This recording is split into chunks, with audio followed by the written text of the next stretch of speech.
And this is Saturday afternoon. I'm sitting in my house in North Hollywood, half drunk on red sangria wine, and watching old Ozzie and Harriet reruns on a black and white TV. Do I know how to have fun or what? You know, that's rocking for you. Well, the phone rings, and I pick it up, and it's the owner of the old Whiskey A Go-Go there on the Sunset Strip. He said, Johnny, you know the Jefferson Airplane's going to be appearing tonight? I said, yeah.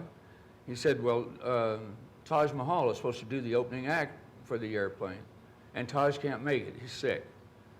I'm sorry to hear that. And he said, but what I'd like to do is, can you get your guys together and come and do the opening act for the airplane?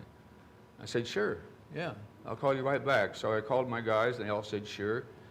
So they all got down there to the Whiskey, and I got down there, and I went through the front door, and of course, it's dark as a dungeon in there, as all nightclubs are, especially on the Sunset Strip.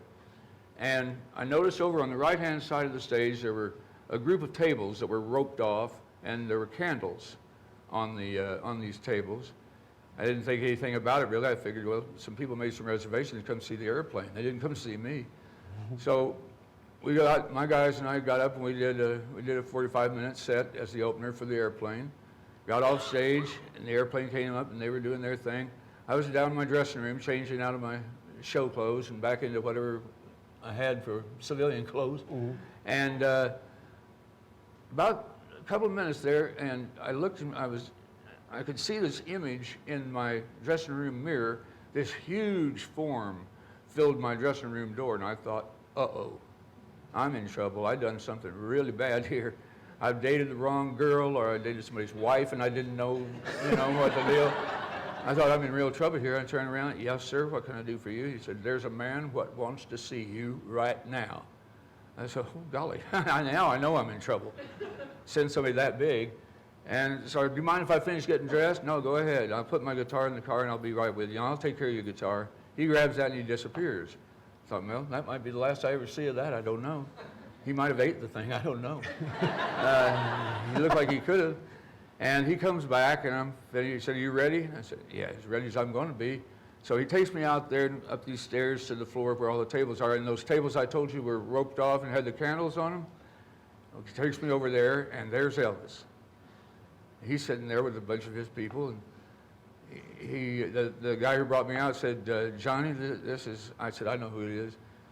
Hi, Elvis, how you doing? He looked up at me and he said, are you the same Johnny Wilkinson that told me I couldn't play guitar worth a damn about 10 years ago? I said, yeah, I am. How much trouble am I in? He said, you're not. Have a seat. So I sat down, we were talking, and he said, you got anything going after the show tonight? I said, no, I don't. My guys all had dates. They were off somewhere. I couldn't buy a date that night. I couldn't have gotten a hooker off the Sunset Strip. I just don't really think I could have.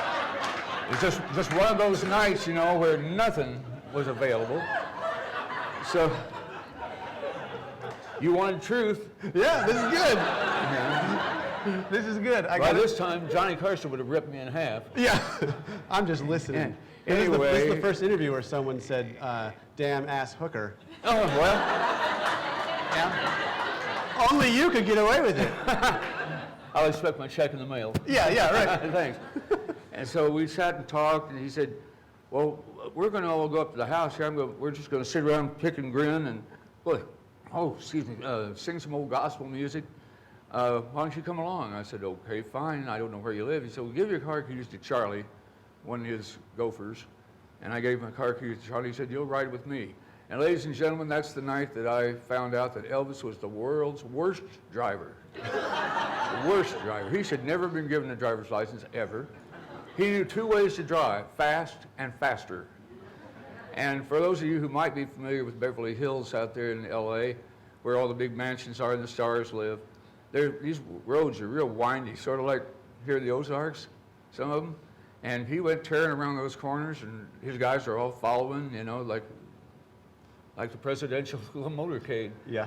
And we got there, and he pulled in, and fortunately, he pushed a button on the dashboard, and fortunately, the gates opened, or he would have gone right through them, I'm just sure of it. So we went in there, and he got out, I got out, went in the house, and we were talking, and he said, you know what's going to happen, Johnny? He said, one of these days, I'm going to quit doing these stupid movies the Colonel's got me doing. I'm tired of it. I want I want to put a band together. I want to go back out on the road and sing for my fans. That's what I'm supposed to do. I just know it. I said, Elvis, I hope you do. He said, well, I'm thinking on it. I said, good. So right around 5 o'clock in the morning, he said, I guess I've got to go to bed, guys. I'll see y'all later. So I was about to leave, and he called me back again. He said, Johnny, I've got a line on James Burton for my lead guitar player in this band I'm talking to you about, and Jerry Sheff on bass. Do you know those guys? I said, yeah, they played on my records. He said, well, I'll be giving you a call here in a little while. So, okay, good night, Elvis. I went home, just not knowing what had happened. And then a week later, it was, again, a Saturday afternoon, and watching those wonderful Ozzy and Harriet reruns, but I was out of sangria wine.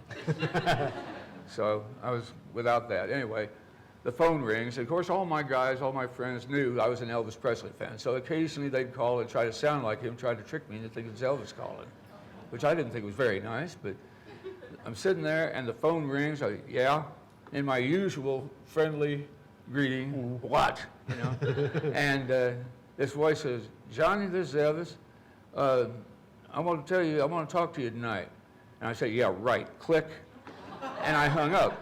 And I got thinking, well, you know what? That was an awful good imitation of Elvis's voice. You don't suppose, do you? And the phone almost immediately, when I was thinking that, rang again. I picked it up and said, yes, sir. He said, damn it, Johnny, this is Elvis. Don't hang up on me. I said, I'm sorry, boss, I really am. He said, well, I've got Ronnie Tutt for a drummer, and I got James Burton on lead guitar, I told you, and Glenn D. Hardin on piano, and Jerry Sheff on bass, and I have one spot left in the band. I need a really good rhythm guitar player that can finger pick and carry these rhythms that I'm used to, and you're the man, I think, and I want you to take it. Will you work for me? I said, well, well, I guess, you know. He said, why don't you come up to the house tonight and have dinner and we'll talk? Okay. So we get up there and I'm talking, we'd had dinner and we're talking.